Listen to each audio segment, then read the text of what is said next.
tema kita adalah raih, usaha untuk dapat. Apakah yang kita harus raih? Kunci ini, kunci rumah Daud. Dan ini adalah pemberian dari Tuhan. Karena Yesus sendiri memegang kuncinya, rumah Allah, saudara. Sehingga dengan demikian di dalam dunia ini, saya dan Anda mempunyai sesuatu kehidupan yang mirip ya dengan apa yang ada di dalam sorga.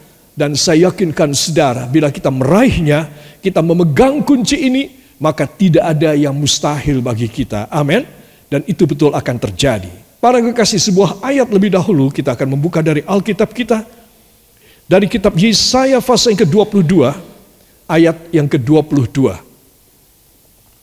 Yesaya pasal yang ke-22, ayat yang ke-22. Di sini kita membaca satu perikop, yaitu subbab dengan judul tentang Sebna dan Eliakim, mulai ayat yang ke-15, ya saudara. Nah, kita akan baca ayat yang ke-22. Mari, 1, 2. Aku akan menaruh kunci rumah Daud ke atas bahunya. Apabila ia membuka, tidak ada yang dapat menutup. Apabila ia menutup, tidak ada yang dapat membuka. Amin. Ya saudara, ayat ini istimewa sekali. Karena nabi yang besar ini yaitu Yesaya, saudara, disuruh menuliskan tentang hikayat, tentang history daripada seorang yang diambil kepercayaannya oleh Tuhan dan diberikan pada orang lain.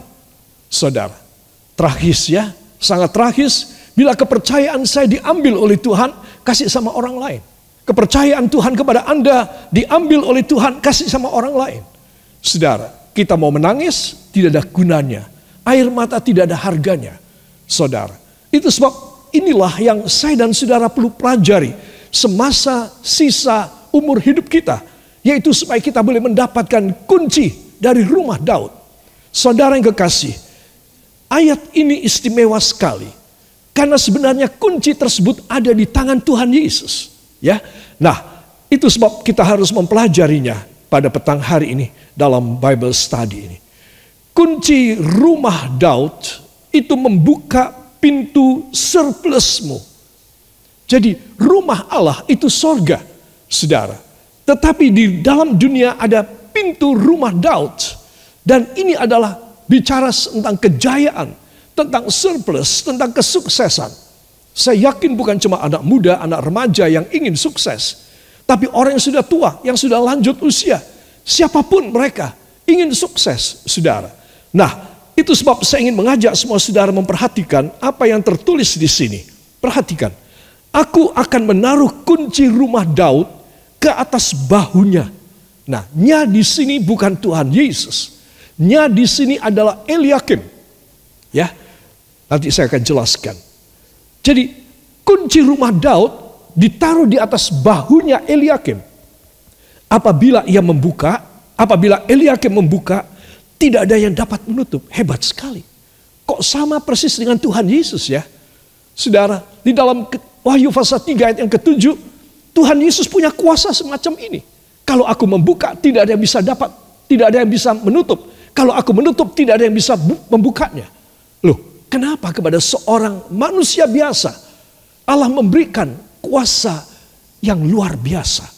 Sudah pasti ini bukan satu kebetulan, ini bukan sesuatu omong kosong dan dongeng, saudara, tapi ini benar-benar Tuhan mau mempercayai siapa yang bisa dipercayai. Kalau saya bertanya kepada Anda sekalian, maka semua akan mengangkat tangannya. Saya mau dipercaya. Saya ingin dipercaya oleh Tuhan. Ya, saudara, itu jawaban yang paling bijak. Apabila ia membuka, tidak ada yang dapat menutup. Apabila Eliakim menutup, sama seperti Yesus, tidak ada yang dapat membuka. Ya, saudara, luar biasa kan? Nah, itu sebab dari ayat ini kita mau melihat dari siapakah kuasa yang demikian dahsyat sehingga seorang manusia yang berdosa bernama Eliakim bisa mendapatkan satu kuasa yang hebat dari Tuhan. Saudara, sekali lagi ini bukan dia dapat lotre, dia dapat hoki, dia dapat bintang jatuh. Tetapi ini adalah satu perjuangan. Para kekasih, kita melihat di dalam Wahyu pasal yang ketiga ayat yang ke-7. Mari kita akan baca. 1, 2. Inilah firman dari yang kudus yang benar, yang memegang kunci Daud. Apabila ia membuka, tidak ada yang dapat menutup. Apabila ia menutup, tidak ada yang dapat membuka. Amin. Luar biasa, kunci Daud. Saudara, lihat, Daud ini bukan nabi, nabi kecil pun bukan. Apalagi nabi besar. Tetapi Daud sangat dimuliakan. Daud ini representasi perwakilan dari semua orang-orang yang percaya kepada Allah Yehova. Dalam perjanjian baru kita menyebut di dalam nama Yesus, nama yang diberi oleh Allah sendiri. Saudara yang kekasih. Nah, jadi kunci rumah Daud. Ini artinya rumah Daud adalah istana. Segala kegemerlapan, keberhasilan, kesuksesan, kejayaan. Saudara yang kekasih. Dan itu akan diberikan kepada seseorang. Saudara, pada perjanjian lama dalam kitab Yesaya kepada Eliakim. Saudara.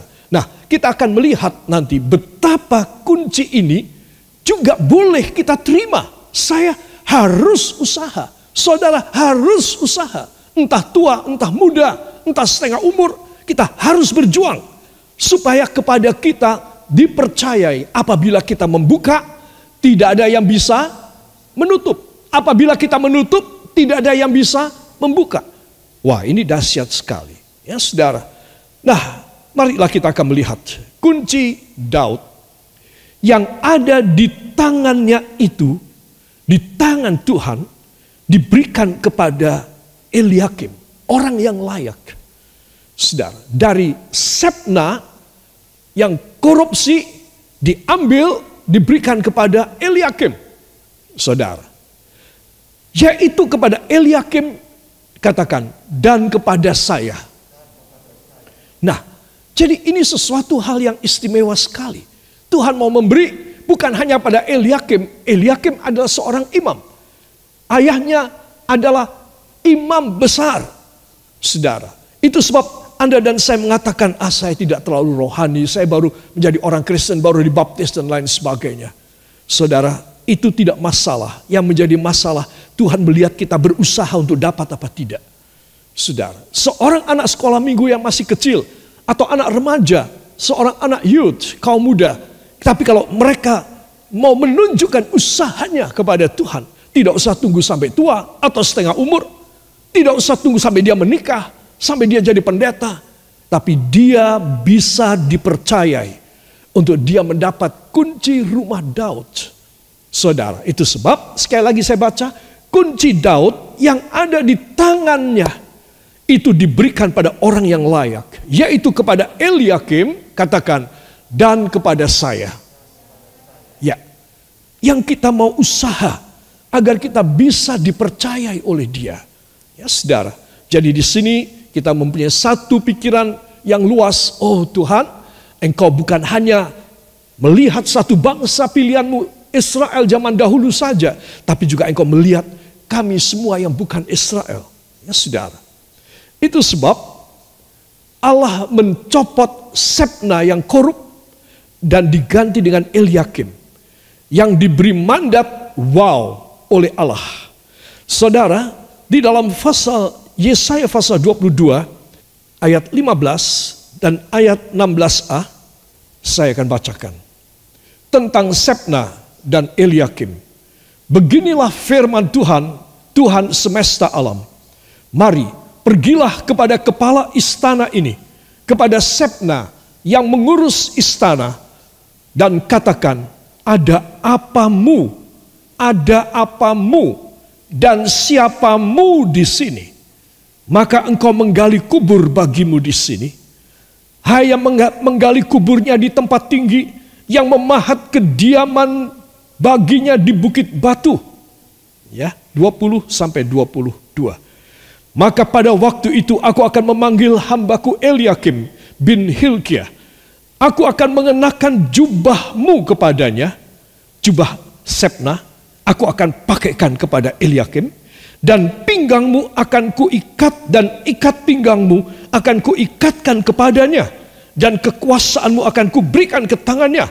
Maka ia akan menjadi bapa bagi penduduk Yerusalem dan bagi kaum Yehuda. Aku akan menaruh kunci rumah Daud ke atas bahunya. Apabila ia, Eliakim, membuka, tidak ada yang dapat menutup. Apabila ia, Eliakim, menutup, tidak ada yang dapat membuka. Katakan luar biasa. Saudara yang kekasih, coba lihat tentang Sebna. Saudara, di sini kita melihat seperti ilustrasi Tuhan di hadapan dua orang, ya. Siapakah dia? Dia adalah Sebna dan Eliakim. Sebna dan Eliakim. Di sini kita melihat Eliakim ya di sebelah barat dan Sebna di sebelah timur. Saudara, Tuhan memberikan kepada Eliakim dan Tuhan mencopot yang dari Sebna. Saudara yang kekasih, jadi ini satu hal yang bagi Sebna adalah kiamat dan tragis banget. Tapi bagi Eliakim, fajar menyingsing dan mulia sekali. Saya yakin kita semua menghendaki dan merindukannya. Tuhan, kapan ya Engkau menjawab doaku? Tuhan, kapan ya Engkau memberikan kesuksesan? Tuhan, kapan ya doa-doaku terjawab, terkabul? Saudara, semua tergantung kepada keputusan Tuhan. Kita harus tahu. Saya tidak boleh meminta melampaui keputusan Tuhan. Tetapi bagaimana kita bisa mempengaruhi keputusan Tuhan? Yaitu bila kita menunjukkan kesungguhan hati kita. Saudara, sayang sekali Sebna adalah pimpinan daripada istana raja. Tetapi sayang, Tuhan melihat semuanya. Raja dan semua imam-imam yang lain tidak melihat. Tetapi mata Tuhan melihat. Baiklah kita membaca 1 Samuel 16 ayat yang ke-7 ini. 1, 2. Bukan yang dilihat manusia, yang dilihat Allah. Manusia melihat apa yang di depan mata, tetapi Tuhan melihat hati. Tuhan melihat hati saya, melihat hati Anda. Dari hati anak-anak kecil sampai kakek dan nenek yang sendirian hidup dalam keadaan yang susah barangkali. Dan yang hidupnya tidak ada yang menjamin. Hatinya dilihat. Saudara, bagi orang-orang yang hatinya tulus di hadapan Allah, maka dia akan diberikan pembukaan kunci sorga. Sehingga sorga terbuka bagi dia ketika dia meninggal dunia. Yang percaya katakan luar biasa. Saya harus demikian. Nah saudara, inilah pendahuluan dari kisah Eliakim. Saudara, kunci, yaitu kunci rumah Daud, ini adalah kiasan simbolik dari pengurapan Roh Kudus. Saudara, apa yang Roh Kudus tidak bisa tembus? Roh Kudus bisa menembus dan menyelesaikan semua perkara. Yang percaya katakan amin. Apa yang saya lemah, apa yang saya tidak mungkin, apa yang saya sudah betul-betul saya anggap ini sudah nasibku, ini aku sudah hancur berantakan. Saudara, Roh Kudus, kalau dia mengurapi saya, maka saya akan menerima jalan keluar yang dahsyat dari Tuhan. Tidak ada yang Roh Kudus tidak bisa lakukan. Saudara, karena hanya pengurapan Roh Kudus yang membuat banyak kemungkinan. Katakan, pengurapan Roh Kudus pasti melakukan banyak kemungkinan dan banyak mujizat dalam hidup saya. Ya, jadi saudara harus yakin. Itulah kiasan dari kunci rumah Daud. Soal ekonomi, itu kecil. Soal karir, masa depan, soal pekerjaan, jaminan di hari tua. Ketika anak tidak bisa menjamin barangkali. Ketika kita dalam keadaan yang di PHK, ketika kita dalam keadaan yang cacat tetap, sehingga kita tidak bisa mendapat penghasilan barangkali. Punyailah pengurapan Roh Allah. Para kekasih, perhatikan.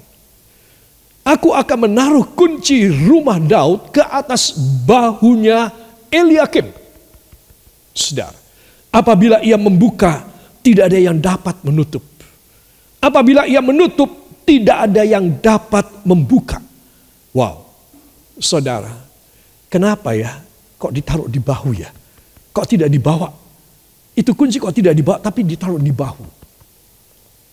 Kelak kemudian hari, saudara, Di dalam adat istiadat Yahudi, di dalam pengangkatan rabi, ya saudara, rabi, dia menjadi rabuni, menjadi great, menjadi master.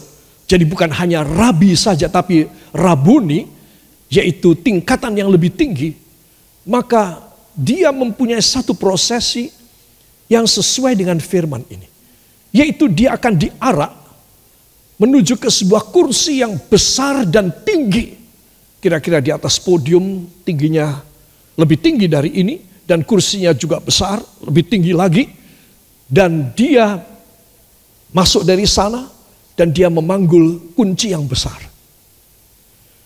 Karena apa? Karena dia sudah terbukti menjadi rabi yang baik. Sehingga dia diangkat menjadi rabuni. Syaratnya apa? Syaratnya dia harus mempunyai 4 rabi yang lain menjadi muridnya. Dan 4 rabi ini menghasilkan rabi-rabi yang lain.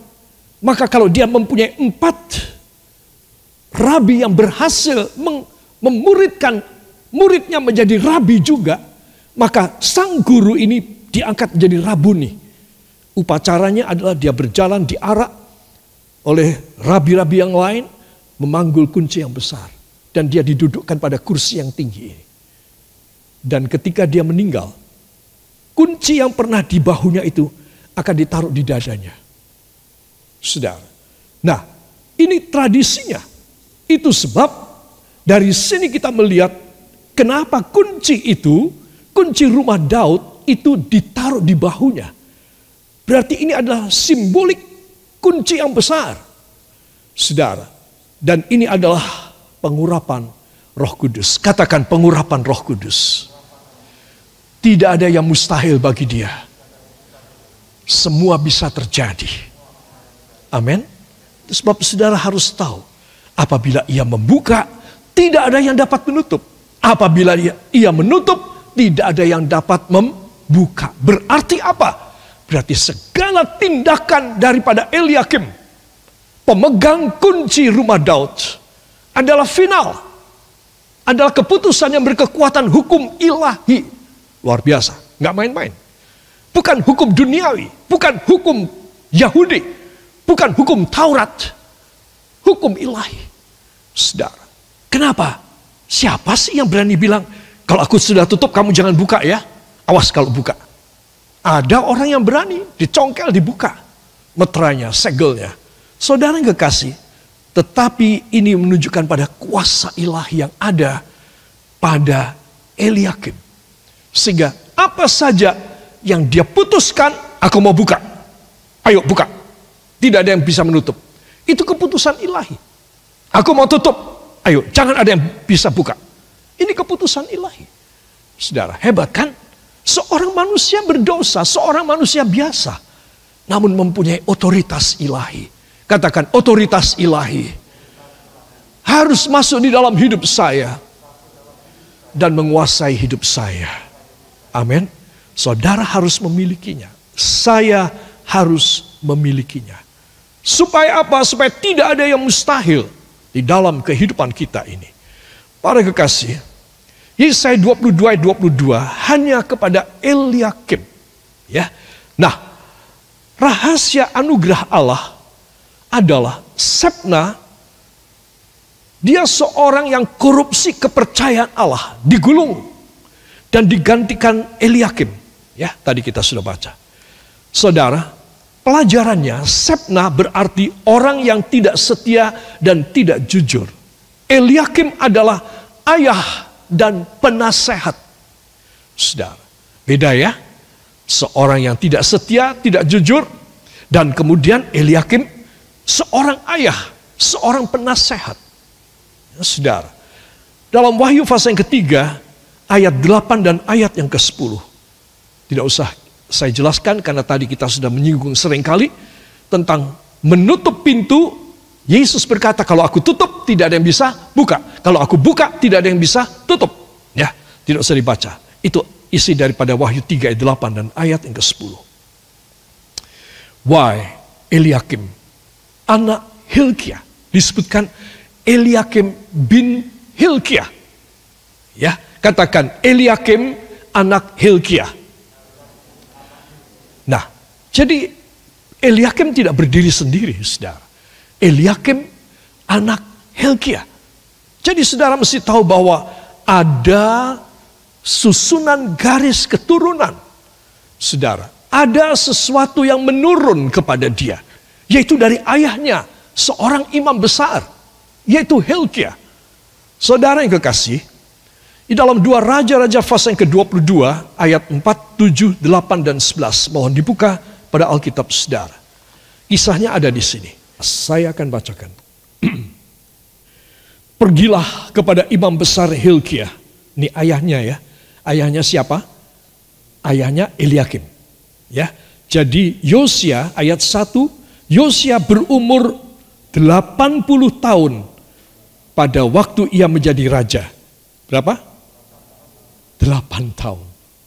Anak umur 8 tahun menjadi raja Yehuda.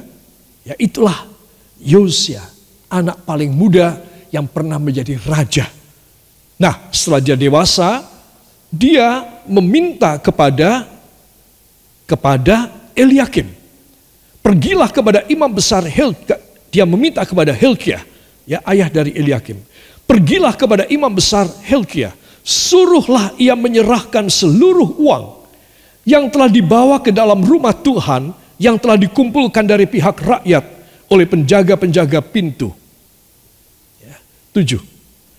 Tetapi tidak usahlah mengadakan perhitungan dengan mereka mengenai uang yang diberikan ke tangan mereka, sebab mereka bekerja dengan jujur. 8. Berkatalah imam besar Hilkia kepada Safan panitera itu, telah kutemukan kitab Taurat itu di rumah Tuhan. Lalu Hilkia memberikan kitab itu kepada Safan, dan Safan terus membacanya. Ayat yang ke-11. Segera sesudah raja mendengar perkataan kitab Taurat itu, dikoyakkannya lah pakaiannya. Lalu ayat 12, Raja Yosia memberi perintah kepada Hilkia, ayah dari Eliakim. Jadi Hilkia ini adalah seorang yang memotori sampai raja yang berkuasa bertobat dan membuat satu gerakan pembersihan dari semua berhala. Zaman sebelumnya Yosia memerintah, juga di zaman Yosia memerintah, berhala-berhala itu dimasukkan ke bait Allah. Saudara, coba saudara pikir gimana ini? Raja-raja Yehuda ini kayak apa? Mentalnya, rohaninya sudah hancur. Sehingga rumah Tuhan itu berisi berhala dewa dan dewi. Ada korban-korban apa di dalam rumah Tuhan? Coba saudara bisa bayangkan. Menurut saya kok tidak langsung dihukum mati ya. Itu hanya karena mujizat anugerah Tuhan saja. Masih dikasih kesempatan. Baru kemudian ketika Hilkia menjadi imam besar, dia membersihkan rumah Allah. Di antaranya dia menemukan sebuah kamar yang berisi uang begitu banyak, penuh. Sehingga ketika pintunya dibuka, uang itu amber keluar. Itu korban rakyat untuk merehabilitasi, untuk merenovasi rumah Allah. Tetapi tidak dikerjakan. Sampai uang itu menumpuk di dalam satu ruangan. Lalu di ruangan yang lain dia melihat berhala-berhala, arca-arca, patung-patung semua. Semuanya dia bersihkan. Hilkia imam besar membersihkan semua. Di antaranya dia menemukan kitab Taurat.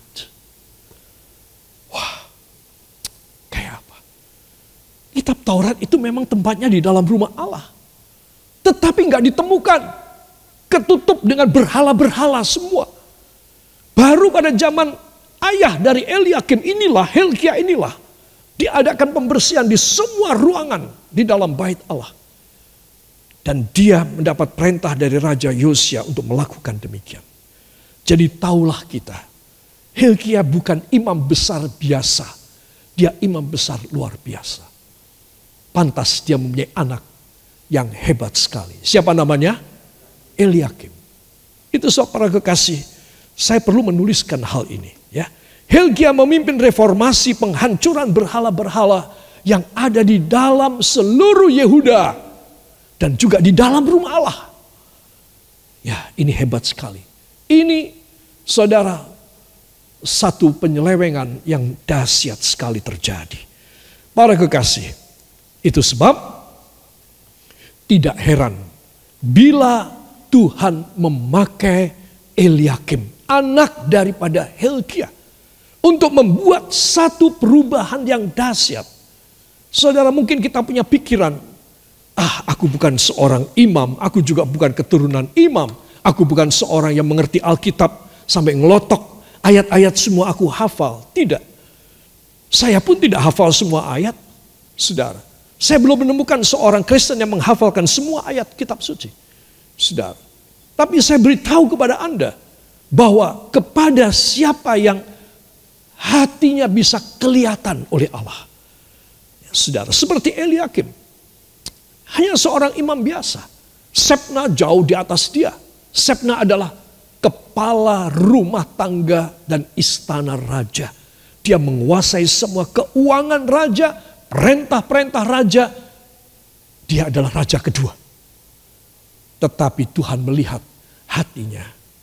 Itu sebab para kekasih, persiapan kita untuk saya masuk pada bagian yang kedua, yaitu masuk ke rumah Allah bila kita meninggal dunia. Persiapan kita apa? Persiapan kita adalah kita harus memiliki hati yang jernih dan bening di hadapan Tuhan. Amin. Saudara percaya demikian? Saudara mau demikian? We have to prepare to become one person. That is the Lord Jesus Christ right now. Make you and I to be worthy for something great in heaven, His kingdom. Later on, if we die. Therefore, we have to prepare ourselves like Eliakim. Eliakim is very distinctive. He is a priest, but more than a priest, because God Himself can see through, bisa nembus, can see through His heart. Jadi hatinya itu tembus. Itu sebab Tuhan memilih Eliakim untuk menjadi seorang saudara. Nah, saya bawa saudara pada penutup dari khotbah saya pada bagian kedua. Kunci rumah Allah untuk hidup yang kekal selamanya. Saudara, di mana-mana orang kita melihat, ya, karena COVID meninggal, karena teror meninggal, karena bencana alam meninggal. Nah, itu sebab saudara dan saya, bila bukan kemauan kita, tetapi kemauan Tuhan, karena waktunya sudah tiba, kita meninggal dan kita tidak menyiapkan diri kita.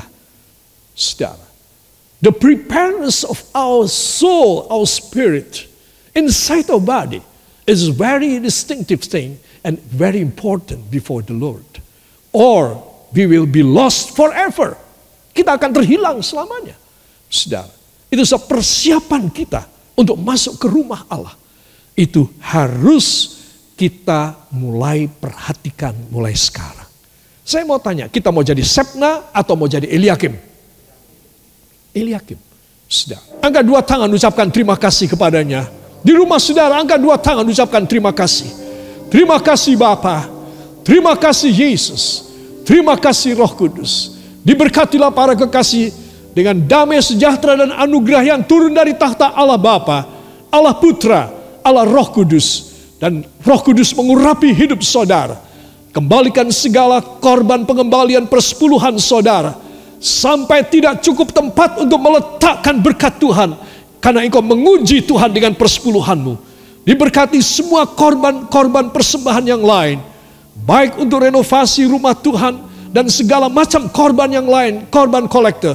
Kembalikan 100 kali lipat dalam hidup saudara. Dan kemuliaan Bapa menjadi nyata di dalam hidup saudara sekalian. Diberkati isi rumah tangga saudara. Pekerjaan dan segala apapun karir saudara. Dan segala sesuatu yang saudara kerjakan diberkati oleh Tuhan. Hanya di dalam nama Tuhan Yesus Kristus, Juru Selamat dan Penebus kami. Dan kita yang percaya mengaminkan. Amin. Beri kemuliaan yang baik bagi Dia.